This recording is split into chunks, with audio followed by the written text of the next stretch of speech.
Hello everyone. बच्चों, हम लोगों ने कल की क्लास में सीखा था relative velocity in one dimension motion. उसके पहले सीखा यानी कि लेक्चर नंबर 26 आज हम लोग कर रहे हैं। 24 में हम लोग ने सीखा था फ्रेम ऑफ रेफरेंस और रिलेटिव पोजीशन। अब तक हम लोग जो भी चीज़ें पढ़े हैं वो वन डायमेंशन में ही चल रही है। आज भी जो पढ़ेंगे वो वन डायमेंशन का होगा, फिर बात हम लोग करेंगे टू डायमेंशन में। बट आज की क्लास जो कि एक बहुत ही स्पेशल क्लास है, बताऊंगा स्पेशल क्यों है। शुरू करने से पहले थोड़ा सा बातचीत कर लेते हैं पीछे के दो क्लास में क्या पढ़ा हम लोगों ने। सबसे पहली क्लास जो कि लेक्चर नंबर काइनेमेटिक्स का 24 था और रिलेटिव मोशन का सबसे पहला क्लास था। वहाँ पे हम लोगों ने पढ़ा फ्रेम ऑफ रेफरेंस और रिलेटिव पोजीशन कैसे फाइंड करेंगे वन डायमेंशन में। उसके बाद हम लोगों ने देखो एक ऑर्डर में चलेंगे, पोजीशन, वेलोसिटी, देन एक्सेलरेशन। तो फर्स्ट क्लास में क्या पढ़ लिया कि वन डायमेंशन में हम लोग रिलेटिव पोजीशन पार्टिकल्स का कैसा निकालते हैं, किसके रिस्पेक्ट में कौन पार्टिकल किधर है, किस तरफ है, ये कैसे फाइंड करते हैं। फिर देखा कल की क्लास में रिलेटिव वेलोसिटी वन डायमेंशन में कैसे पता करेंगे दो पार्टिकल के बीच का। और एक ही सिर्फ एक बात और हम लोगों ने सीखा था कल कि वन डायमेंशन मोशन में दो चीज़ें बहुत इंपॉर्टेंट होती हैं जिससे क्वेश्चन बहुत बनते हैं। जनरली हम लोग काइनेमेटिक्स में ऐसे बहुत सारे क्वेश्चन करेंगे जहाँ पर पे पुलिस चोर वाला क्वेश्चन बहुत आते हैं। तो वहाँ पर दो कॉन्सेप्ट बहुत इंपॉर्टेंट होते हैं, एक वेलोसिटी ऑफ अप्रोच और वेलोसिटी ऑफ सेपरेशन। इसकी बात भी हम लोगों ने कल कर लिया। ये दोनों टॉपिक्स बहुत इंपॉर्टेंट है ताकि जब क्वेश्चंस हम लोग करें तो फिर हमें दिक्कत ना हो कि यार ये चीज़ तुम लोगों ने पढ़ी नहीं है। ठीक है, तो जिन बच्चों ने इसके पहले की दो क्लास नहीं देखी है वो जा करके दोनों क्लास को बहुत ध्यान से देखें। कॉपी पेन लेके बैठना है, ऐसे नहीं बैठना है। कॉपी पेन लेकर बैठना है, जो पॉइंट्स बताए गए हैं उनको नोट डाउन करना है, कॉन्सेप्ट को सीखना है। पहले सीखने पर फोकस करो। क्वेश्चन तो मैं इतना करा दूंगा कि तुम्हारे सफिशिएंट होगा, फिर तुम्हें कहीं से और क्वेश्चन कहीं की जरूरत नहीं पड़ेगी। बट पहले लर्निंग इज़ इम्पॉर्टेंट, वो चीज़ हम लोग करनी है। तो उम्मीद करता हूँ कि सारे बच्चे मन से पढ़ाई कर रहे होंगे। अगर कोई लापरवाही कर रहा है तो भाई लाइन पर आ जाओ, वरना फिर बहुत दिक्कत हो जाएगी, फिर बहुत मुश्किल होएगा फिर लाइन पर आ जाना। तो अगर ऐसा है कि कुछ बैकलॉग है तो उसको तुरंत समय लेकर के पूरा करो ताकि साथ साथ चलें और चीज़ें इंटरेस्टिंग बनी रहे। बैकलॉग होगा तो क्या होगा पता है, आगे की चीज़ें जो करंट में चली वो समझ में नहीं आएंगी, मतलब वो बहुत क्लियर पजल्ड हो जाओगे। फिर फिर क्या होगा कि भागना शुरू कर दोगे। थोड़ी सी मेहनत करो ना यार, थोड़ी सी मेहनत करो, साथ चलो, फिर देखो पूरी फिजिक्स कितनी ईजिली तुमको मैं तुम्हारे सामने रख के देता हूँ। ठीक है, तो उम्मीद करता हूँ कि जो बच्चे थोड़ा बहुत यहाँ वहाँ कर रहे हैं वो बंद करेंगे और लाइन पर आएंगे तुरंत। ठीक है, चलो। तो आज की क्लास मैंने कहा था क्यों स्पेशल है। देखो यार, मेरा एक ही पर्पज़ है कि तुमको फिज़िक्स के कॉन्सेप्ट्स को सिखाना, एकदम बारीकियों को उसको समझना। उसके बाद तो क्वेश्चन चुटकियों में देखो सॉल्व होंगे। तो लर्निंग के प्रोसेस में हम लोग आज एक स्टेप और फर्दर जाने वाले हैं। हम लोग one dimension motion under gravity पढ़ते थे, बहुत क्वेश्चन किया, हम जम कर क्वेश्चन किया है। उसके क्वेश्चंस हम लोग इस पर्टिकुलर टॉपिक से भी सॉल्व कर सकते हैं और तुम्हें करके दिखाऊंगा मैं कि थोड़ा सा हमारा टाइम और बच जाएगा अगर ये कॉन्सेप्ट को हम लोग सही से सीख के अप्लाई करना जान गए तो। ठीक है, पहले सीखते हैं क्या है, फिर क्वेश्चन कराऊंगा तो पूरा दिन दिमाग एकदम क्लियर बैठ जाएगा कि सर कहना क्या चाह रहे हैं। ठीक है, चलो तो शुरू करते हैं अपना आज का topic, relative acceleration in one dimension. सबसे पहले तुम्हारे लिए एक फिगर मैंने ड्रॉ कर दिया है, एक फ्रेम ऑफ रेफरेंस है। इस डायमेंशन को मत देखना कि सर टू डायमेंशन बनाए हैं ज़रूर, लेकिन हमारा जो मोशन है बेटा वो वन डायमेंशन में ही होगा। ठीक है, तो तीन लोग यहाँ पर तुमको मैंने दिखाया, 3 पर्सन दिखाया। ये ऑब्जर्वर वो है, आराम फरमा रहे हैं किसी जगह पे खड़े होकर के, वही मान लो ओरिजिन है, वही हमारी सर्वा है, वही सब कुछ देखेंगे। तो ये हो गए हमारे ऑब्जर्वर भाई साहब, जो कि आराम से ओरिजिन करना आराम फरमा रहे, रेस्ट में है, खड़े हैं, मोशन नहीं कर रहे। तो ये हो गया ऑब्जर्वर भाई साहब। उसके अलावा ये भाई साहब ए और ये भाई साहब बी। तो 3 पर्सन मैंने बनाया, एक पर्सन ओ जो कि ऑब्जर्वर है, ओरिजिन पे स्टेशनरी खड़ा है, 2 पर्सन ए और बी मूव कर रहे हैं, इन वन डायमेंशन मोशन में सारी बातें होंगी और डायरेक्शन तुमको मैंने दिखा दिया कहाँ मूव कर रहे हैं। ओरिजिन के रेस्पेक्ट में, ये फ्रेम ऑफ रेफरेंस के रेस्पेक्ट में, या इस ऑब्जर्वर के रेस्पेक्ट में, तीनों चीज़ें एक ही कही जाएंगी। तो भाई ऑब्जर्वरिस्ट में, इस ऑब्जर्वर के रिस्पेक्ट में जो पर्सन ए की वेलोसिटी है वो सपोज दैट है बच्चों v, और पर्सन बी की जो वेलोसिटी है वो है vb। हम लोग कभी कभी यहाँ ओ भी लगा देंगे तो कोई दिक्कत नहीं है। इसका मतलब कि ओरिजिन के रिस्पेक्ट में या ऑब्जर्वर के रिस्पेक्ट में, ठीक है। यहाँ तक बात क्लियर है। वी ए लिखो चाहे वी ए ओ लिखो, बात दोनों सेम है। तो भैया इन दोनों की जो वेलोसिटी है पर्सन ए पर्सन बी की, वो तो ऑब्जर्वर के रिस्पेक्ट में हमको दिखाई दे रही है। वो ऑब्जर्वर कर रहा है कि यार ए भाग रहा है वी ए स्पीड से, बी भाग रहा है वी ए स्पीड से, मुझको तो ये दिखाई दे रहा है, बी आगे है ए पीछे है, ए की स्पीड ये है बी की स्पीड सब दिखाई दे रहा है।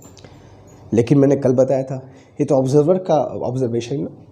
अगर ए और बी एक दूसरे को देखना शुरू करें, एक दूसरे के रिस्पेक्ट में पोजीशन देखें, भाई ए देखेगा बी कहाँ पर पे है, बी देखेगा पलट के वो ए तो पीछे है, that is called relative position between A and B, जो परसों पढ़ा हम लोगों ने। फिर कल पढ़ा रिलेटिव वेलोसिटी। भाई ओ के रिस्पेक्ट में ए और बी कितना भी तेज हो, वो ओ का मामला है, ओ जाने। लेकिन जब बात ए और बी के बीच की आएगी तो ए को वो नहीं दिखाई पड़ेगा जो ओ देख रहा है। ए के लिए बी की स्पीड डिफरेंट होगी। ए देखेगा बी किस स्पीड से है, बी देखेगा ए की स्पीड से, तो ये इनके बीच का मामला होगा। तो जो इनके बीच का मामला होगा वो क्या होगा, इनके बीच का रिलेटिव वेलोसिटी एक दूसरे के रिस्पेक्ट में, ठीक है। ये दो चीज़ें हम लोग लास्ट 2 क्लास में पढ़ ली है। आज हमको पढ़ना है रिलेटिव एक्सेलरेशन। मान लो मैं ये कहूँ कि जो ये ए की वेलोसिटी है ओ के रेस्पेक्ट में वो कांस्टेंट नहीं है। ऑब्जर्वर देख रहा है कि ए की जो वेलोसिटी है वो चेंज कर रही है विथ सम एक्सेलरेशन।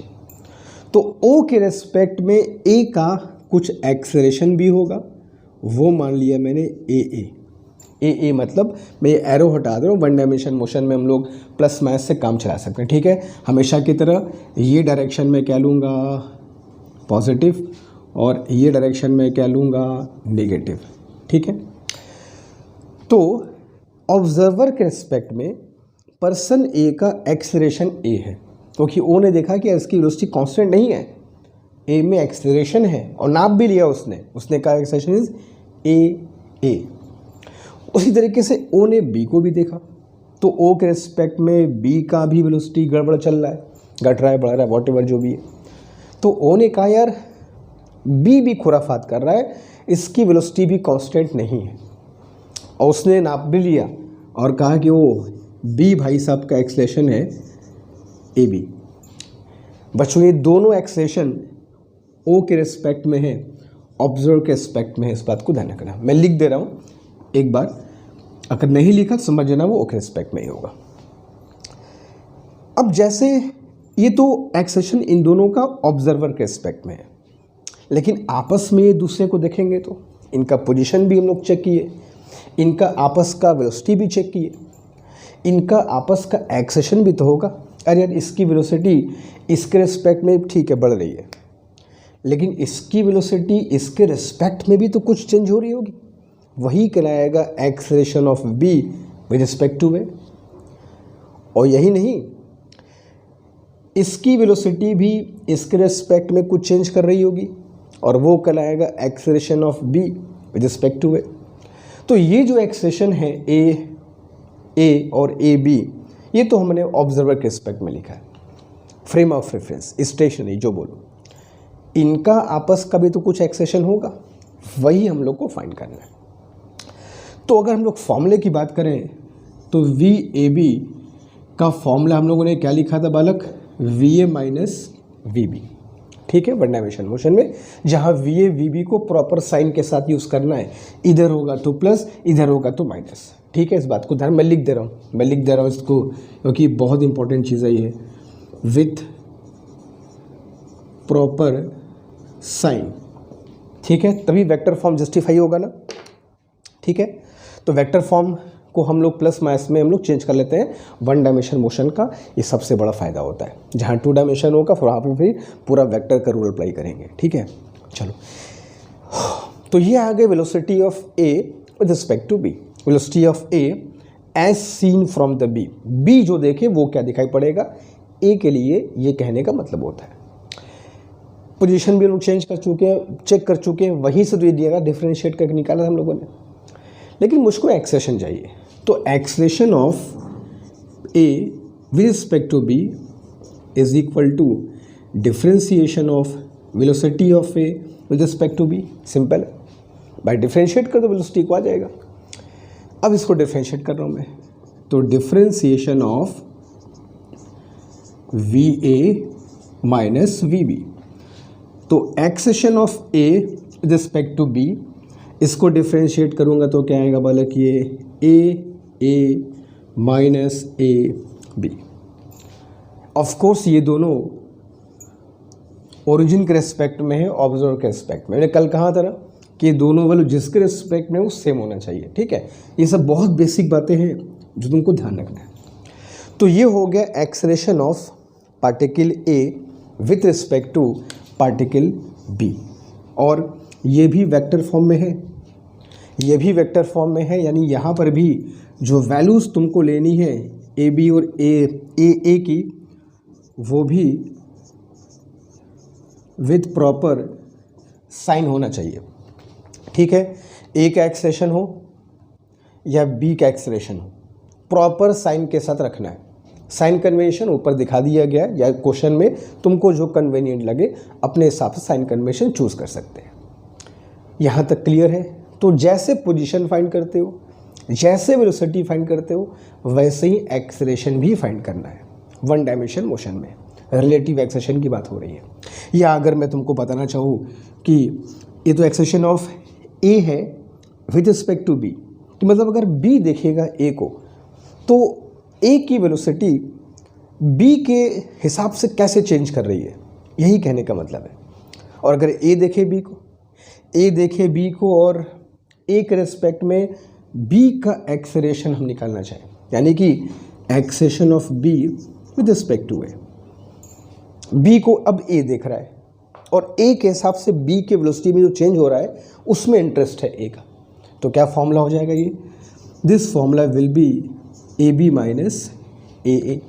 ये सारी वैल्यूज़ को प्रॉपर साइन के साथ हम लोग को यूज़ करना है।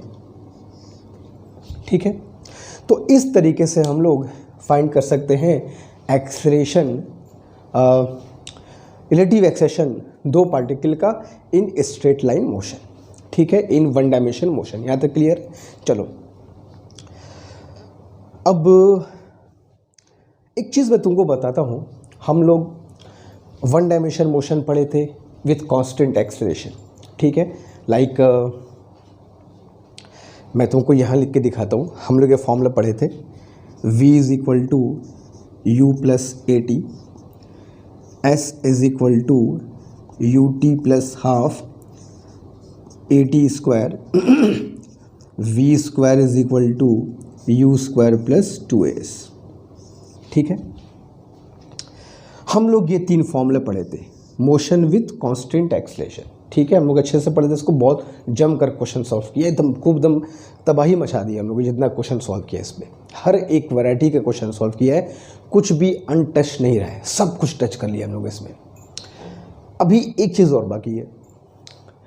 अब ये है हमारा motion in one dimension with constant acceleration का फॉर्मूला, यूज़ हम लोग करते हैं इसमें। ये इक्वेशन ऑब्जर्वर ओ ए पर लगा सकता है, वो रेस्ट में है, ए पर लगा सकता है। ए के लिए ये फाइनल वेलोसिटी हो जाएगा, ए के लिए ये इनिशियल होगा। ए मतलब ए का एक्सेलेरेशन, टी मतलब टाइम। तो अगर ऑब्जर्वर को ये देखना हो, अगर ऑब्जर्वर को ये देखना हो कि ए की वेलोसिटी, ए का पोजीशन, टाइम के साथ वेलोसिटी, ये सब कैसे चेंज कर रहा है, तो ये सारे इक्वेशन ओ ए पर लगा सकता है। बहुत ध्यान से बात को सुनना, क्लियर है? ये सारे इक्वेशंस ऑब्जर्वर ओ ए पर थोप सकता है कि जाओ तुम्हारा मैं सब कुछ पता कर लूँगा। बस तुम्हारा मुझको एक्सेलेरेशन ए पता होना चाहिए, तुम्हारा इनिशियल वेलोसिटी मुझको पता होना चाहिए, बाकी तुम्हारा फाइनल, बाकी तुम्हारा पोजीशन मैं सब पता कर लूँगा। ये ऑब्जर्वर ओ कहेगा ए से। क्यों? क्योंकि हमको ए पता है, यू पता है, सब कुछ निकाल लेंगे। तो ये इक्वेशंस को ओ लगा सकता है ए पर, ये इक्वेशंस को ओ लगा सकता है बी पर भी। बी का एक्सेलेरेशन पता होगा, बी का यू पता होगा, टाइम, पोजीशन, ये सारे इक्वेशन ऑब्जर्वर ओ बड़े प्रेम से ए और बी दोनों पे लगा सकता है और पता कर सकता है कि हमसे ए कहाँ पर होगा, बी कहाँ पर होगा, कौन कब कहाँ पर होगा। लेकिन मान लो अगर ये इक्वेशंस ओ नहीं, ए और बी आपस में लगाना चाहे, ए लगाना चाहे बी के ऊपर, बी लगाना चाहे ए के ऊपर, तो फ़र्क क्या होगा? फ़र्क ये होगा कि पहले ओ लगा रहा था जो स्टेशनरी था, रेस्ट में था, लेकिन अब ए लगाएगा बी के ऊपर या बी लगाएगा ए के ऊपर, जो उन दोनों में से कोई भी मोशन रेस्ट में नहीं है। तो वहाँ पर बच्चों ये जो सारी है यू वी एस जो देखो ना, ये सारी, ये पूरा इक्वेशन ऐसे ही रहेगा, बस जो भी चीज़ें लिखी हुई हैं वहाँ पे relative velocity, relative acceleration, relative position सब कुछ चलाएगा। तो अगर मान लो इस इक्वेशन को मैं इन दोनों पे लगाना चाहूँ तो उसी को बोलेंगे equations with constant acceleration with constant relative acceleration. उसके लिए हमको क्या पता होना चाहिए? इन दोनों का relative acceleration, that is this one. तो अगर ये मुझको पता है ए और बी का रिलेटिव एक्सेलेरेशन, तो ये इक्वेशन को ए बी पर, बी ए पर बड़े प्रेम से लगा सकता है। और ये तो कौन लगा रहा है? ये तो वो लगा है, स्टेशनरी रेस्ट में। तो वही कहलाएगा equations of motion with constant. हाँ, एक बात और, ये रिलेटिव एक्सेलेरेशन जो है वो कांस्टेंट होना चाहिए। जैसे यहाँ पर इक्वेशन, ये इक्वेशन कब लगाते हो? जब ए कांस्टेंट होता है। तो जाहिर सी बात है अगर ये ए बी या ए बी ए जो भी है वो कांस्टेंट है, मतलब ए और बी का आपस का एक्सेलेरेशन कांस्टेंट है, रिलेटिव एक्सेलेरेशन कांस्टेंट है, तो ये इक्वेशन को ए बी पर, बी ए पर लगा सकता है, बशर्ते सारी वैल्यूज़ को, सारी जो वैल्यूज़ लिखी हैं वो रिलेटिव वैल्यूज़ के तौर पे यूज़ होगी। कैसे होगा तुमको बताता हूँ, इस पर क्वेश्चन भी करके दिखाऊंगा, इस एग्जाम में क्वेश्चन आता भी है। ठीक है, तो इसको पहले कॉपी कर लो, फिर यहाँ मिटा के क्वेश्चन देखता हूँ। ठीक है, 1 मिनट का टाइम दे रहा हूँ, जल्दी क्विक।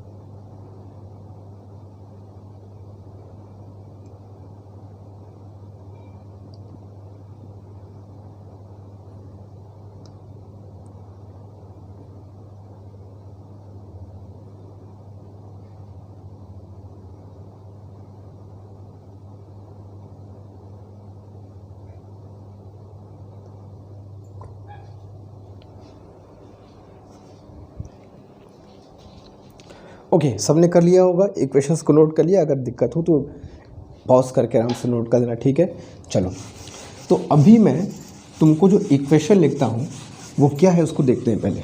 ठीक है, जो हम लोग को पढ़ना है वो ये पढ़ना है कि equations of motion with constant relative acceleration. ठीक है, इक्वेशंस ऑफ मोशन हम लोगों ने पढ़ा था कांस्टेंट एक्सेलेरेशन, ये जो पढ़ रहे हैं वो कांस्टेंट रिलेटिव एक्सेलेरेशन है। अच्छा, कांस्टेंट रिलेटिव एक्सेलेरेशन का मतलब क्या हुआ? हमने फॉर्मूला भी देखा था कि A B is equal to A minus A B है। मान लो अगर ये ए और ए बी कॉन्स्टेंट है, मतलब acceleration of A with respect to वो ये कांस्टेंट है, acceleration of B with respect to वो ये भी कांस्टेंट है। तो अगर ये दोनों वैल्यू कांस्टेंट है, ए और बी का एक्सेलेरेशन ओ के रिस्पेक्ट में, तो इनका आपस के रिस्पेक्ट में एक्सेलेरेशन भी कांस्टेंट होगा। तो मान लो वही कहा जा रहा है कि equations of motion with constant relative acceleration. तो ए और बी का जो रिलेटिव एक्सेलेरेशन है, ए का बी के रिस्पेक्ट में या बी के रिस्पेक्ट, बी का ए के रिस्पेक्ट में जो क्या हो वो कांस्टेंट होना चाहिए। तो acceleration of A with respect to B is equal to A minus A B, और मान लो बालक बालिकाओं ये जो वैल्यू है वो क्या है, कांस्टेंट है। मतलब इन दोनों का जो एक्सेलेरेशन है आपस का वो कांस्टेंट है। और अगर ये कांस्टेंट है तो इस इक्वेशन को ओ तो ए और बी पर लगा ही रहा था, अब ए और बी भी आपस में लगा सकते हैं। इस इक्वेशन को पता कर सकते हैं कि बी कहाँ पर होगा ए के रिस्पेक्ट में, या ए कहाँ होगा बी के रिस्पेक्ट में। ए और बी कहाँ होंगे ओ के रिस्पेक्ट में, तो बहुत सिंपल है, अब by this equation get the answer. लेकिन अगर ए और बी का आपस का हमको पता करना हो कौन कहाँ पे होगा, तो अप्लाई कर सकते हो ये चीज़ ए और बी। जैसे इस चीज़ को ओ और ए पर लगा रहे हो, जैसे इस चीज़ को ओ और बी पर लगा रहे हो, वैसे ही इस चीज़ को ए और बी पर भी लगा सकते हैं। बस एक चीज़ की शर्त है, ये रिलेटिव एक्सेलेरेशन कांस्टेंट होना चाहिए। तो फॉर्मूला क्या बनेगा देखना, जो v है v relative is equal to u के बदले u रिलेटिव, रिलेटिव मतलब v ए बी या v बी ए जो हमको पूछा जाए लगा सकते हो, a का b के स्पेक्ट में या b का a के जो भी है, ठीक है। तो v relative is equal to u relative plus a relative into T. अब इससे क्या पता होगा, अगर हमको a और b का, अगर हमें a और b का इनिशियल रिलेटिव वेलोसिटी पता है, इनिशियल, तो कुछ समय बाद रिलेटिव वेलोसिटी कितनी होगी पता कर सकते हैं। यही इस चीज़ को तुमको समझाने चाहता हूँ मैं। अगर a और b का इनिशियल शुरुआत में, भाई अगर इनका एक्सेलेरेशन है तो इनकी जो रिलेटिव वेलोसिटी है वो कांस्टेंट तो रहेगी नहीं। शुरू में रिलेटिव वेलोसिटी कुछ रही होगी, लेकिन t समय बाद तो चेंज कर जाएगी। तो कितनी चेंज कर जाएगी वही ये इक्वेशन तुमको बता देगा। आई रिपीट, इस इक्वेशन से a और b की वेलोसिटी पता नहीं चलेगी, a और b की रिलेटिव वेलोसिटी पता चलेगी। क्लियर है? अगर इनिशियली पता हो कि इनके बीच का रिलेटिव वेलोसिटी कितना था, तो कुछ समय बाद भी पता कर सकते हो रिलेटिव वेलोसिटी कितनी होगी, बशर्ते उन दोनों का रिलेटिव एक्सेलरेशन पता होना चाहिए और जो कांस्टेंट होना चाहिए। ठीक है, गेटिंग दिस मैं क्या कहना चाह रहा हूँ। चलो इस इक्वेशन को लगाओ। तो S मतलब इनके बीच का रिलेटिव पोजीशन, ठीक है। Relative position is equal to U relative into T plus half relative into T square. मतलब अगर इनके बीच का इनिशियल हमको पोजीशन पता है कि इनिशियल पोजीशन इतना था, तो हमको अगर कुछ समय बाद पूछे कि 10 सेकेंड बाद इनके बीच का सेपरेशन कितना होगा, इनकी रिलेटिव पोजीशन कितनी होगी, ये इक्वेशंस लगा सकते हो। जहाँ u क्या होगा, u relative initial relative velocity a और b के बीच का, t होगा टाइम जितने समय बाद इनका रिलेटिव पोजीशन पूछे कि यार कितने 10 सेकेंड बाद इनका पोजीशन कितना होगा, a के एस्पेक्ट में b कहाँ पर होगा, b के एस्पेक्ट में a कहाँ पर होगा, ये चीज़ तुमको ये इक्वेशन बता देगा। a है दोनों का रिलेटिव एक्सेलेरेशन जो कांस्टेंट होगा। क्लियर है? इक्वेशंस क्या, अभी क्वेश्चंस करेंगे तो और क्लियर होगा, लेकिन पहले समझ लो कि हम लोग को मिलेगा क्या इससे। Then v square relative is equal to u square relative plus 2a relative s relative. वही इक्वेशन है, बस हमने a के जगह s के जगह v के जगह रिलेटिव वर्ड यूज़ कर लिया।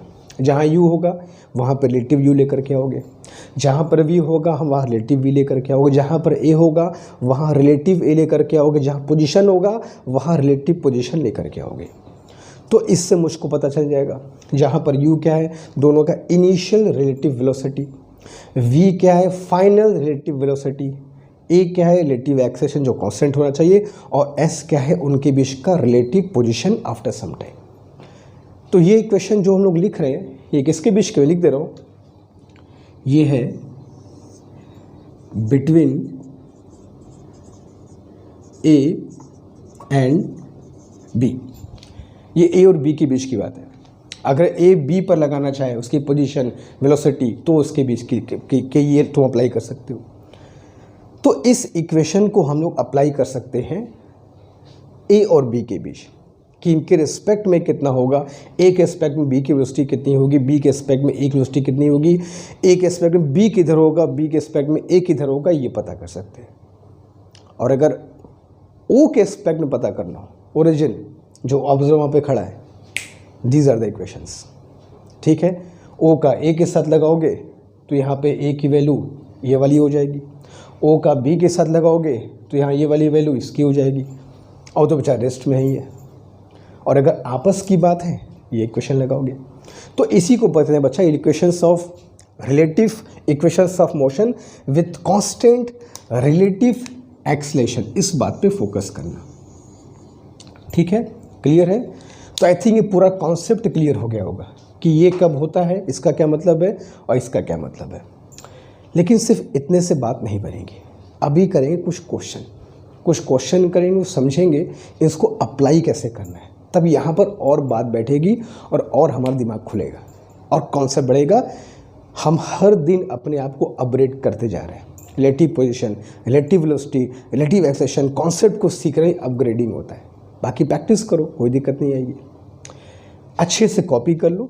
शुरुआत कर दें कुछ क्वेश्चंस जो सीखे हैं वो अच्छे से क्लियर भी हो जाए। बाकी प्रैक्टिस तो आगे करेंगे, लेकिन कॉन्सेप्ट को सीखने के लिए फर्स्ट से कुछ क्वेश्चन भी कर लेते हैं। आगे तो बहुत क्वेश्चन करना ही है। डू इट फास्ट, जल्दी।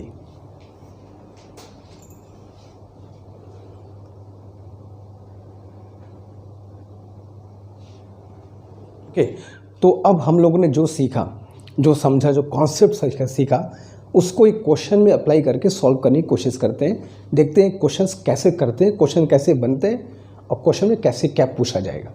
एग्जाम्पल बहुत सिंपल सा, बेसिक से लेके चलना है। दो पर्सन है ए और बी। वन डायमेंशन मोशन का एग्जाम्पल ही मैं लेके चल रहा हूँ। अभी 2D पर नहीं पहुँचाएंगे, घबराना नहीं। तो दो पर्सन है ए और बी, एक स्ट्रेट लाइन चल रहा है। एक्स एक्सिस मान लो, this is there X axis. यहाँ पर ए और बी चल रहे हैं। पर्सन ए का इनिशियल वेलोसिटी है 5 मीटर पर सेकेंड। ये है तुम्हारा यू ए। किसके रिस्पेक्ट में है? कोई ओरिजिन होगा, कोई फिक्स पॉइंट होगा, कोई ऑब्जर्वर होगा, उसके रिस्पेक्ट में ये वेलोसिटी है। Similarly initial velocity of person B is 2 metre पर सेकेंड। किसी फिक्स पॉइंट, ये मान लो ओरिजिन, यही मान लो मैं, ठीक है, ये कोई ओरिजिन है, फिक्स पॉइंट है, उसके रिस्पेक्ट में ये सारी बातें हो रही हैं। ठीक है, ए का कांस्टेंट एक्सेलेरेशन है 1 मीटर पर सेकेंड स्क्वायर, बी का कांस्टेंट एक्सेलेरेशन है 2 मीटर पर सेकेंड स्क्वायर। ये दोनों का एक्सेलेरेशन कांस्टेंट है। ये क्वेश्चन में कहाँ रहेगा? दोनों के बीच का सेपरेशन भी दिया हो सकता है, जैसा क्वेश्चन पूछा जाए। वेलोसिटी दी हुई है, एक्सेलेरेशन दिया हुआ है। ये t इज इक्वल टू 0 की बात है। ये t इज इक्वल टू 0 पर हमें कहानी दी हुई है। दो पर्सन है, दोनों की इनिशियल वेलोसिटी, दोनों का इनिशियल एक्सेलेरेशन मुझको दिया हुआ है। अगर मैं एक एक पर लगाना चाहूँ ओ के रिस्पेक्ट में, बहुत सिंपल है। लेकिन अगर जैसे ओ के रिस्पेक्ट में ए का लगाना चाहूँ, ओ के रिस्पेक्ट में बी का लगाना चाहूँ, तो कितना ही क्वेश्चन किया हम लोगों ने वन डायमेंशन में, काइनेमेटिक्स में, इसके पीछे वाले लेक्चर्स में। लेकिन यहाँ पर कुछ और पूछा जाएगा।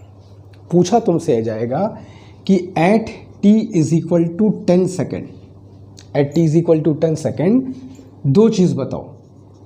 We A B, velocity of A with respect to B, अभी कितना है वो छोड़ो, t इज इक्वल टू 0 पे कितना है वो छोड़ो, t is equal to 10 second पर बताना है। और यही नहीं, पोजीशन भी बताओ कि a की पोजीशन b के रिस्पेक्ट में क्या होगी। अभी कहाँ पर है छोड़ो, 10 सेकेंड बाद a की पोजीशन b के रिस्पेक्ट में कहाँ होगी। जैसे क्या a b के आगे निकल चुका होगा या a b के पीछे रहेगा, कहाँ होगा, क्या साथ होगा, कहाँ होगा। ये कहने का मतलब है। दो तरीके हैं इस क्वेश्चन को सॉल्व करने के। नंबर तरीका एक, इक्वेशंस ऑफ मोशन, इस पे अलग से लगाओ, इस पे अलग से लगाओ, दोनों का पोजीशन फाइंड करो, दोनों की वेलोसिटी फाइंड करो, आराम से सब्ट्रैक्शन करो, आ जाएगा। एक तरीका तो ये हो गया।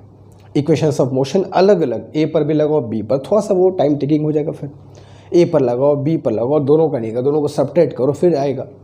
लेकिन अगर हमको ए की वेलोसिटी बी के एस्पेक्ट में पूछा है, तो ए का पूछा है बी के एस्पेक्ट में, तो भैया ओ का क्या काम है, ओ को मैं क्यों बीच में लेकर के आऊँ, सीधा ए और बी की बात करते हैं ना यार। कैसे करेंगे, उसी का नाम है equations of motion with constant relative acceleration. अच्छा, मैं यहाँ पर अगर ए बी निकालना चाहूँ, that is A minus A B, तो ए माइनस ए बी मतलब 1 minus 2, that is 1 minus 2 is equal to -1 metre पर सेकेंड स्क्वायर। ठीक है, साइन के साथ चलना है, याद रखना हम लोग इस डायरेक्शन को पॉजिटिव मान के चल रहे हैं, इस डायरेक्शन को नेगेटिव। ठीक है, इसका मतलब ये हुआ कि बी के रिस्पेक्ट में ए का एक्सेशन पीछे की तरफ है, और होगा भी क्योंकि वो तो उसका ज़्यादा है, वो आगे निकल जाएगा, तो उसको फील होगा कि ए पीछे रह गया है, तो इट मेक सेंस कि क्यों नेगेटिव आ रहा है बी के रिस्पेक्ट में ए का। ठीक है, it make sense. Now at t is equal to 0, t is equal to 0 पर अगर मैं इनिशियल वेलोसिटी पता करना चाहूँ ए का बी के एस्पेक्ट में, ए का इनिशियल वेलोसिटी बी के एस्पेक्ट में, तो U A minus U B, U A है +5, यू बी है +2, 3 मीटर पर सेकेंड, ये भी ठीक है, इट मेक सेंस। प्लस का मतलब क्या हुआ, इसकी स्पीड ज़्यादा है, इसकी स्पीड कम है, तो बी को क्या लगेगा कि ए तो मेरी तरफ खींचा चला आ रहा है, तो इधर की तरफ बी को फील होगा ए इधर आ रहा है, तो पॉजिटिव तो होगा, इट मेक सेंस। ठीक है, कोई दिक्कत नहीं है। Now at t is equal to 10 second, अब 10 सेकेंड की बात कर लिया जाए, तो 10 सेकेंड के लिए V A B is equal to U A B plus A B into T. तो यू ए बी इज निकाल चुके हैं पहले 3 मीटर पर सेकेंड, प्लस है ए कितना है -1 और टी कितना है 10, तो कितना हो जाएगा ये 3 - 10 दैट इज -7 मीटर पर सेकेंड। अब निगेटिव का मतलब क्या हुआ, नेगेटिव का मतलब वही हुआ कि बी को फील होगा कि ए जो है वो पीछे की तरफ जा रहा है। अभी तुमको बताऊंगा कि इसका भी मतलब क्या हुआ, नेगेटिव का मतलब क्या हुआ। बी के एस्पेक्ट में ए का वेलोसिटी -7 का मतलब क्या है कि बी को लेकर जो ए है वो उधर जा रहा है, -7 से उधर जा रहा है। बताता हूँ ऐसा क्यों हुआ।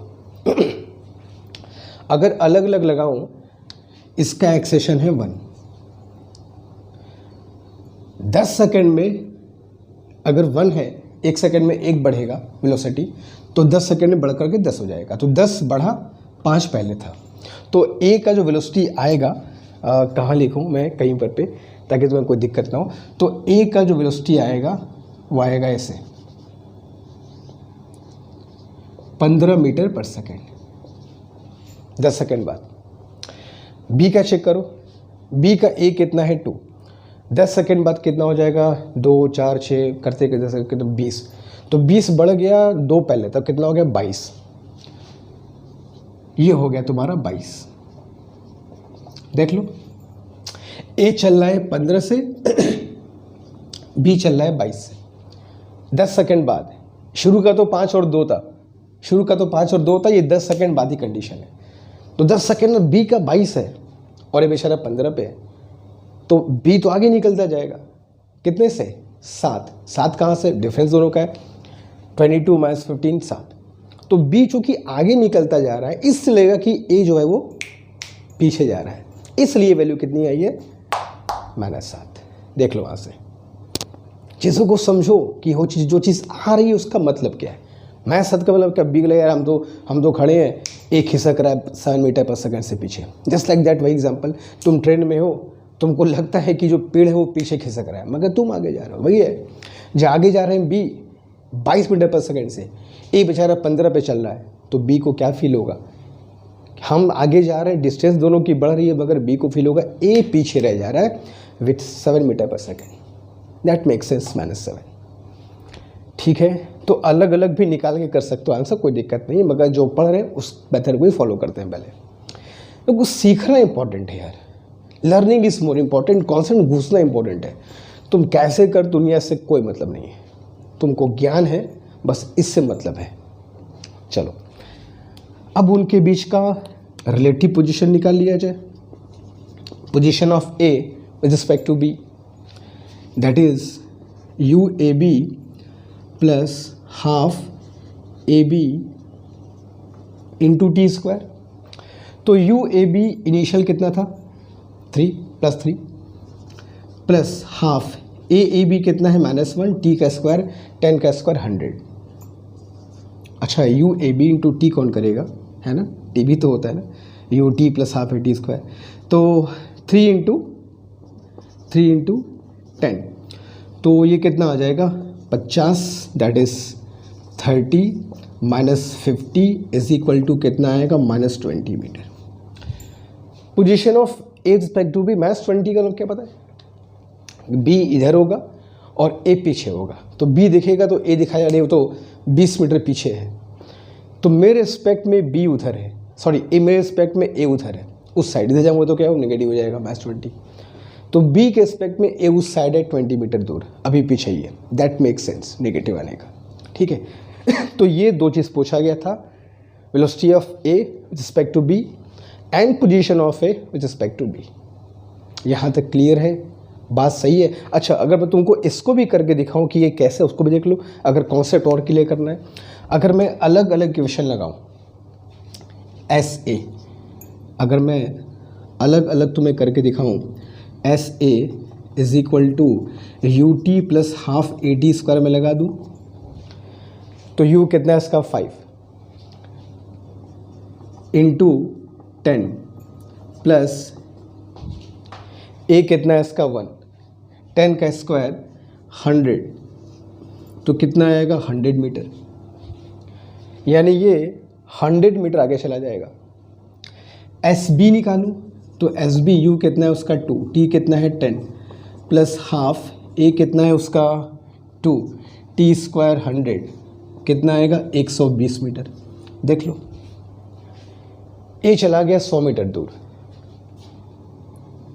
और बी चला गया 120, तो बी के रिस्पेक्ट में जो ए का पोजीशन होगा वो कितना होगा 20 मीटर होगा, 20 मीटर पे पोजीशन पे वो होगा। हाँ अगर मैं ये मान लूँ कि दोनों का जो इनिशियल पोजीशन है वो 0 है, मतलब दोनों जो इनिशियल स्टार्ट करते हैं वो एक ही पॉइंट से स्टार्ट करते हैं, तो जो उनका सेपरेशन होगा वो कितना होगा 20 मीटर होगा आफ्टर 10 सेकेंड।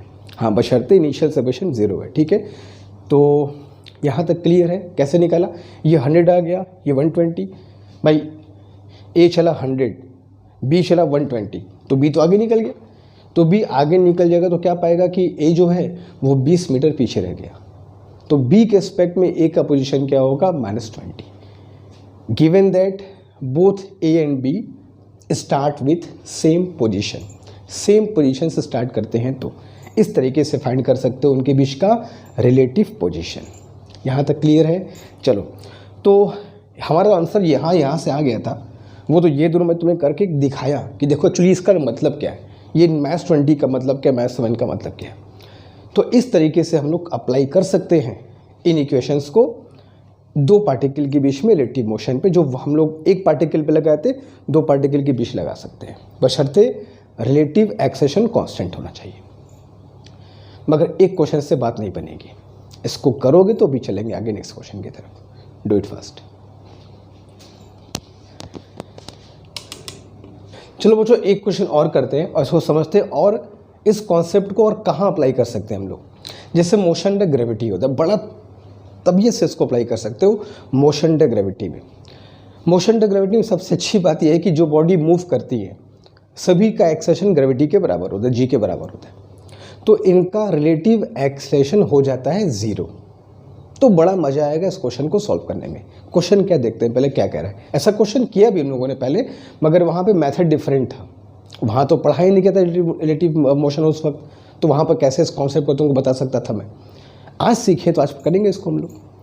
क्वेश्चन कह रहा है कि दो बॉडी ए और बी हैं, दोनों को ग्राउंड से एक साथ फेंका गया है, एक साथ फेंका गया है विथ वेलोसिटी 5 मीटर पर सेकेंड एंड 10 मीटर पर सेकेंड रिस्पेक्टिवली। तुमसे पूछा है कि t is equal to 1 second पर, at t is equal to 1 second, ये t इज इक्वल टू 0 पर फेंका गया है। t is equal to 1 second पर तुमसे पूछा है कि उनके बीच का व्हाट विल बी सेपरेशन, उनके बीच का सेपरेशन कितना होगा। चलो फॉरगेट अबाउट रिलेटिव मोशन। हम लोग जब one dimension portion under gravity पढ़ रहे थे तो ऐसे क्वेश्चन को कैसे सॉल्व करते थे। सिंपल तरीका है सर, एस ए का पोजीशन निकाल लीजिए, ये 1 सेकेंड बाद कहाँ पहुँच गया, तो U T minus half G T square लगा दीजिए। यू कितना है 5 इंटू 1 माइनस 1 इंटू जी कितना ले लूँ मैं 10 इंटू 1 का स्क्वायर 1, तो 5 माइनस 5 कितना आ गया 0। मतलब जो 1 सेकेंड बॉडी वो घूम फिर के अपना वापस धरती पर आ गया, इसका कहने का ही मतलब है। फिर 1 सेकेंड बाद एस बी पता कर लेते थे। एस बी के लिए फिर वही formula U T minus half G T square use करते थे। यू कितना है 10 इंटू 1 माइनस 1/2 इंटू 10 इंटू 1 का स्क्वायर, तो एस बी की पोजीशन कितनी आ गई 5 मीटर आ गई। तो एक तो तुम्हारा धरती पर आ गया है और तुम्हारा एक अभी 5 मीटर ऊपर है, तो उनके बीच का जो सेपरेशन है, सेपरेशन रिलेटिव सेपरेशन, वो कितना है 5 minus 0 is equal to 5 metre. S relative ये हम लोग को ऐसे क्वेश्चन कर भी चुके हैं। एक 0 पर एक 5 पे बीच का डिस्टेंस कितना है 5 मीटर है। यहाँ तक क्लियर है। ये तो तरीका हम लोगों ने वन डायमेंशन मोशन में ग्रेविटी पढ़ा था, लेकिन इसको रिलेटिव मोशन से कैसे निकालेंगे, तो मेथड नंबर 2 देखो इसका क्या होता है। मेथड नंबर 2 देखो जरा ये बताओ, उनके बीच का रिलेटिव एक्सेशन 0 होगा कि नहीं। क्यों 0 होगा, अरे भैया फॉर्मूला क्या होता है ए माइनस ए बी, और ये भी जी है ये भी जी है, कितना हो जाएगा 0। मोशन ग्रेविटी में फ़ायदा होता है कि सभी बॉडी का एक्सेशन जी के बराबर होता है इन जनरल, तो ए रिलेटिव क्या हो जाएगा 0, थोड़ा सा आसान हो जाएगा। अब तुमको पूछा है relative position, relative position S relative is equal to U relative into T minus half A relative into T square formula होता है। तो ए रिलेटिव तो हमारा 0 हो गया है, तो एस रिलेटिव जो होगा बालक वो क्या होगा यू रिलेटिव इंटू टी, और यू रिलेटिव कितना है, इनिशियल रिलेटिव वेलोसिटी कितनी है, ये 5 है ये 10 है, तो दोनों का डिफरेंस लिया तो कितना आ गया 5 मीटर पर सेकेंड इनिशियल रिलेटिव वेलोसिटी। यहाँ पुट कर दूँ मैं तो कितना हो गया 5 into 1 that is you got 5 metre is your answer. ये तुम्हारा सिंपल आंसर है। तो ऐसे क्वेश्चन को कितना आसानी से कर सकते हो बताओ। अगर मैं तुमको एक क्वेश्चन दूँ करने के लिए कि इनको फेंका गया अलग अलग स्पीड से सेम टाइम में, 3 सेकेंड बाद दोनों का बताओ सेपरेशन कितना, दोनों के बीच का सेपरेशन होगा, तो अलग अलग निकाल के मैथ्स करने वाला काम कौन करेगा, कितना इसके पास वक्त है। ए रिलेटिव 0 है, यू रिलेटिव फाइंड करो, और जो भी तुमको टाइम दिया 3 सेकेंड 5 सेकेंड 6 सेकेंड उससे मल्टीप्लाई करो, गेट द सेपरेशन। 10 से 15 सेकेंड भी नहीं लगेगा इसका आंसर आने में। तो ये है मेथड 2 जो कि रिलेटिव मोशन के कॉन्सेप्ट को फॉलो करता है। और ये सिंपल वन डायमेंशन मोशन दोनों आना चाहिए, दोनों आना चाहिए, यहाँ पे दोनों बैठना चाहिए। करना कौन सा है ये डिसाइड करेंगे सिचुएशन पे, ठीक है।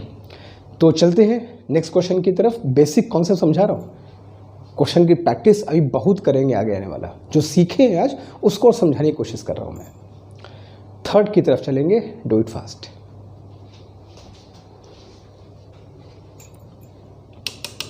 अब ये क्वेश्चन देखो, मोशन द ग्रेविटी में कितना बार हम लोग ऐसे क्वेश्चन किए, मीटिंग पॉइंट निकालना, मीटिंग टाइम निकालना, इसको रिलेटिव मोशन से कैसे करेंगे। जैसे मान लो एक 150 मीटर की हाइट है, एक बॉडी को ऊपर से नीचे की तरफ फेंका गया, ऊपर से नीचे फेंका गया विथ 20 मीटर पर सेकेंड, दूसरे बॉडी को उसी वक्त ऊपर की तरफ फेंका गया विथ 30 मीटर पर second along the same line. एक ही लाइन पर दोनों को फेंका गया ताकि दोनों आपस में टकरा जाए, ठीक है। क्वेश्चन पूछता है हमसे कि एट व्हाट टाइम, कितने समय बाद दे विल कोलाइड, भाई कितने समय बाद वो कोलाइड करेंगे। सबसे पहली बात, चलो इसको अपने कन्वीनियंट के लिए मैं ये ए मान लिया, ये बी मान लिया। यहाँ पे रिलेटिव एक्सेलरेशन जो है ए बी, वो दोनों का जी, अच्छा कुछ बच्चे सोचते हैं भैया ये ऊपर जा रहा है नीचे आ रहा है तो दोनों का जी का डायरेक्शन चेंज होगा। भैया दोनों का वेलोसिटी डिफरेंट है, इस पर भी जी नीचे होगा, इस पर भी जी नीचे होगा, तो दोनों का जब मैं निकालूंगा ए माइनस ए बी, तो G minus G is equal to 0। अच्छा, रिलेटिव एक्सेलेरेशन 0 होने का मतलब ये हुआ ना कि इनकी जो रिलेटिव वेलोसिटी है भैया वो कांस्टेंट रहेगी, क्योंकि एक्सेलेरेशन 0, वेलोसिटी कांस्टेंट। और वो है कितनी? तो अगर मैं यू ए बी निकालूँ तो U A B is U A minus U B, जो फॉर्मूला पढ़ा हम लोगों ने। यू ए कितना है 30, ऊपर की डायरेक्शन को प्लस मान लो और नीचे की डायरेक्शन माइनस मान लो, या किसी को मान लो, कोई दिक्कत नहीं है। तो -20 कितना आ गया 50 मीटर पर सेकेंड। वैसे इतना सब तो करना भी नहीं है। अभी कल मैंने क्या बताया था, वेलोसिटी ऑफ अप्रोच जब पास आते हैं तो रिलेटिव वेलोसिटी क्या होती है, ऐड हो जाती है। तो 30 + 20 इज इक्वल टू 50 मीटर पर सेकेंड है। और बड़ी अच्छी बात है कि वैल्यू कांस्टेंट है। क्यों कांस्टेंट है? रिलेटिव वेलोसिटी इसलिए कांस्टेंट है क्योंकि रिलेटिव एक्सेलेरेशन 0 है, ठीक है। और अगर वेलोसिटी कांस्टेंट है तो सिंपल हम लगा सकते हैं distance is equal to speed into time. दोनों को मिल करके 150 डिस्टेंस कवर करना है, तो 150 is equal to 50 into T. तो you got from here T is equal to 3 second. ये तुम्हारा आंसर हो गया। ये तो तुमको पूरा लिख कर करके समझा रहा हूँ कैसे करेंगे। जब यहाँ घुस जाएगा ना 5 सेकेंड भी नहीं लगेगा इस क्वेश्चन का समय निकालने में, ठीक है। तरीका देखो पहले कैसे निकालते हैं। अच्छा, इसी चीज़ को अगर हम लोग जो पहला वाला मेथड करते थे, 1 डायमेंशनल मोशन ग्रेविटी में, कैसे करते थे कि ऊपर से नीचे से फेंका तो मान लो S1 डिस्टेंस गया, तो S1 is equal to SA is equal to 30T minus half GT², है कि नहीं। और जब वो ऊपर से नीचे गिरा तो उसके लिए क्या करते थे, SB is equal to 20T plus half GT²। दोनों का T तो सेम ही होगा, सेम एक साथ फेंका गया है। दोनों को अगर मैं ऐड कर दूं, A का डिस्टेंस प्लस B का डिस्टेंस, तो इज इक्वल टू कितना आ गया 50T आया था। दोनों आपस में कट जाते थे। और दोनों ने मिलकर कितना डिस्टेंस कवर किया है, SA प्लस SB, तो मिलकर डिस्टेंस कितना कवर किया, 150 किया। तो 150 इज इक्वल टू 50T, तो T इज इक्वल टू कितना आ गया 3 सेकेंड। ऐसे भी कर सकते हो। अब तुमको लगे सही तो 4 लाइन का आंसर है, ये तो अब लंबा बता रहे हैं। अरे भैया वो लंबा नहीं है, तुमको इस ताम झाम सिखाना है, समझाना है। इसको तो सीख के पक चुके हो, बचपन से करते। ये तुम्हारा बहुत नया है, ये बिल्कुल नया है। कई बच्चे तो इस चीज़ को भी, इवन कुछ बच्चे ऐसे भी होंगे जो 12th पास भी कर लेते हैं मगर ये चीज़ नहीं पढ़े होते, रिलेटिव एक्सेलेरेशन वाली कहानी। तो थोड़ा नया था इसलिए मैं तो उसको लिख वेख के अच्छे से करके बता रहा हूँ। लग रहा है कि लंबा, ऐसा नहीं है। तो उससे पक चुके हो, इतना क्वेश्चन कर चुके, लग रहा हो गया छोटा मेथड है। वैसे ही यहाँ भी जब पक जाओगे ना, ये भी छोटा लगेगा। तो पकने की बात है, मगर पकने में समय लगता है। तो समय को स्पेंड करो और मोर इम्पॉर्टेंटली उस पकने के समय को एंजॉय करो, ठीक है। तब पकने में मज़ा आएगा, वरना ज़्यादा होगा तो फिर जल भी सकते हो, ठीक है। एंजॉय नहीं करोगे तो। क्वेश्चन नंबर 3 हो गया, मगर 1-2 भी और करेंगे। Do it fast. चलते बच्चों एक और एग्जाम्पल पर। बड़ा बढ़िया क्वेश्चन है ये। ऐसे क्वेश्चन एग्जाम में देखो पक्का आते हैं। कह रहा है कि 2 कार है A और B। कार A की स्पीड है 12 मीटर पर सेकेंड, कार B की स्पीड है 10 मीटर पर सेकेंड। दोनों के बीच की सेपरेशन है 200 मीटर और एक ही लेन पे चल रहे हैं। लेन डिफरेंट नहीं है, एक ही लेन पे चल रहे हैं, एक ही लाइन पे चल रहे हैं। तो इसकी स्पीड ज़्यादा है, इससे ज़्यादा है, 12 है, ये 10 है। तो ये कभी ना कभी आकर के B को टक्कर मार ही देगा, क्योंकि लेन सिंगल है, सिंगल लेन रोड पे चल रहा है। ये 200 मीटर कुछ न कुछ देर बाद तो ख़त्म हो ही जाएगी, क्योंकि A तेज से चल रहा है। तो कभी न कभी A आएगा, B को कोलाइड कर जाएगा। क्वेश्चन कह रहा है कि B को इस कोलिजन से बचना है। B को इस कोलिजन से बचने के लिए क्या करना होगा, अपनी स्पीड को बढ़ाना होगा। जब तक ये वैल्यू 12 से कम है तब तक इसके टकराने का 100% चांस है। जस्ट मैटर ऑफ टाइम, अभी नहीं तो कुछ देर बाद। जब तक ये 12 से कम रहेगा तब टकराना पक्का है। हाँ, अब ये रुक जाएगा तो बात ही अलग है, लेकिन अगर चल रहा है तो जब तक ये 12 से कम है तो just matter of time collision होना ही होना है। अगर B चाहे कि इस कोलिजन को हम अवॉइड करें, टक्कर खाने से बच जाए, तो बी को क्या करना होगा, रुकना मना है, रुकना मना, उसको ना इसको क्या, ये तो रुक नहीं सकता, रुक जाएगा तब भी कहाँ जाएगा, तो ठोक ही देगा करके। तो रुकना मना है ए के लिए, बी का तो रुकने का कोई मतलब भी नहीं है, लेकिन टक्कर को अवॉइड करना है। तो बी क्या करेगा, स्पीड को बढ़ाएगा, यानी कि एक्सेलरेट करेगा।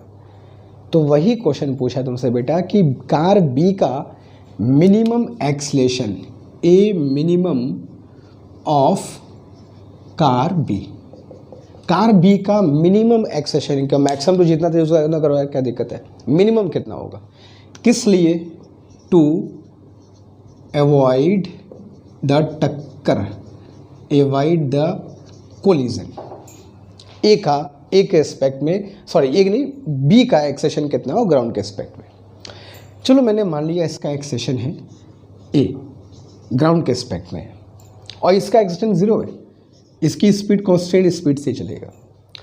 तो अब अगर मैं एक्सेशन ऑफ ए निकालना चाहूँ विद रिस्पेक्ट टू बी, ए का एक्सेशन बी के एस्पेक्ट में, तो फॉर्मूला क्या होता है, ए माइनस ए बी, तो 0 minus A that is minus A. Minus A का मतलब मेक सेंस ना, अगर ये एक्सलेट होगा आगे निकल जाएगा, तो बी को, तो ए को क्या फील होगा, हम पीछे रह जा रहे हैं। तो पीछे रहने का मतलब क्या होगा कि उसको लगेगा कि मतलब ए का एक्सेशन बी के एस्पेक्ट में पीछे की तरफ, भाई अगर ये आगे की तरफ एक्सलेट हो रहा है तो इसको क्या फील होगा कि जो ए है वो पीछे की तरफ जा रहा है, तो उसका एक्सेशन नेगेटिव तो होना ही होना है, बी के एस्पेक्ट में ए का तो नेगेटिव तो होना ही है, तो मेक सेंस। अच्छा, हमें कोलिजन को अवॉइड करना है, तो हमने कहा कि बी का एक्सेशन आना चाहिए, बी में एक्सेशन होना चाहिए, लेकिन एक्सेशन करेगा क्या भाई, स्पीड को बढ़ाएगा। अच्छा, स्पीड कितनी हो जाए ये कि टक्कर बच जाए, ये सोचो कि जब तक ये यहाँ से यहाँ तक पहुँचे तब तक इसकी स्पीड 10 से 12 हो जाए। तो जब भी ये 10 से 12 हो जाएगा, मान लो 1 इंच रह गया है, 1 इंच ए और बी के बीच में 1 इंच का फासला रह गया है, और 1 इंच के फासले से पहले इसकी स्पीड बढ़ करके 12 हो गई, तो ये भी 12 हो गया, ये 12 हो गया, तो जो 1 इंच का फासला है वो हमेशा मेंटेन रहेगा, कोलिजन नहीं होगा। तो 1 इंच को तुम कितना भी छोटा मान सकते हो, नॉट डिफाइंड। तो जब तक ये यहाँ से यहाँ तक पहुँचे, ये 200 मीटर को तय करे, तब तक इसकी स्पीड 10 से बढ़ करके 12 हो जाना चाहिए, क्योंकि जैसे ही 12 हो जाएगा दोनों के बीच को टक्कर है, फिर वो हो नहीं पाएगा। क्लियर है? तो इसकी वेलोसिटी 12 होने का मतलब कि दोनों का रिलेटिव वेलोसिटी 0 हो जाना चाहिए। रिलेटिव से 0 होगा तो एक दूसरे के एस्पेक्ट में रेस्ट में हो जाएंगे, टक्कर नहीं होगा, बात खत्म। तो अगर मैं कहूँ कि u रिलेटिव मतलब U A B is equal to U A minus U B, that is 12 minus 10 कितना आ गया, 2 मीटर पर सेकेंड, ठीक है। एंड वी रिलेटिव मुझको फाइंड करना है। वी रिलेटिव मतलब वी ए बी फाइंड क्या करना है, ये 0 होना चाहिए ना। 0 क्यों? क्योंकि जैसे 12 होगा तो वेलोसिटी उनकी 0 हो ही जाएगी, और 12 क्या होगा, 12 होने पर ही तो कोलिजन बच जाएगा, ज़्यादा होगा तो और भी अच्छा है, कोई दिक्कत नहीं है। तो अब अगर मैं लगाऊं V A B square is equal to U A B square minus 2 A B into S, लगा दो। नेगेटिव क्यों लगा रहा हूँ? क्योंकि रिलेटिव वेलोसिटी घट रही है, 2 से 0 हो रही है। रिलेटिव वेलोसिटी में डी एक्सेलेरेशन है, तो 0 इज इक्वल टू 2 का स्क्वायर 4 माइनस 2 ए कितना है। अच्छा, यहाँ नेगेटिव लगा दिया है तो वहाँ फिर नेगेटिव की ज़रूरत नहीं है। एस बीच का डिस्टेंस कितना है, 200 मीटर। तो यहाँ से ए निकाला जाए तो 4/400 दैट इज़ 0.01 मीटर पर सेकंड स्क्वायर। तो अगर बी का एक्सलेशन कम से कम 1 मीटर पर सेकंड स्क्वायर हो, याद रखना ये मिनिमम वैल्यू है, इससे ज़्यादा कर देगा तो और भी अच्छी बात है, कोलिजन कभी नहीं होगा, इसका भी नहीं होगा, इससे ऊपर कभी नहीं होगा। इससे हल्का सा कम होगा तो टकरा जाएंगे आपस में। तो बी का एक्सेशन मिनिमम 1 सेंटीमीटर पर सेकंड स्क्वायर होना चाहिए, ताकि आपस में कोलिजन को एवॉइड कर सके, ठीक है। इस क्वेश्चन को जल्दी से कर लो, एक क्वेश्चन में तुम्हें करने को दूंगा, बाकी ढेर सारे क्वेश्चन प्रैक्टिस हम लोग करेंगे, ठीक है। जल्दी से करो तो क्वेश्चन तुम्हें करने को देता हूँ, डू इट फास्ट।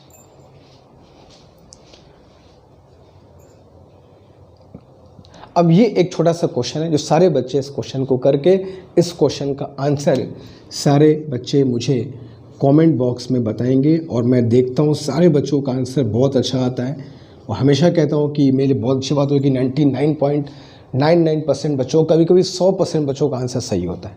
तो बहुत सेटिस्फैक्ट्री एक मेरे लिए रिजल्ट होता है जब मैं देखता हूँ तुम लोग के आंसर।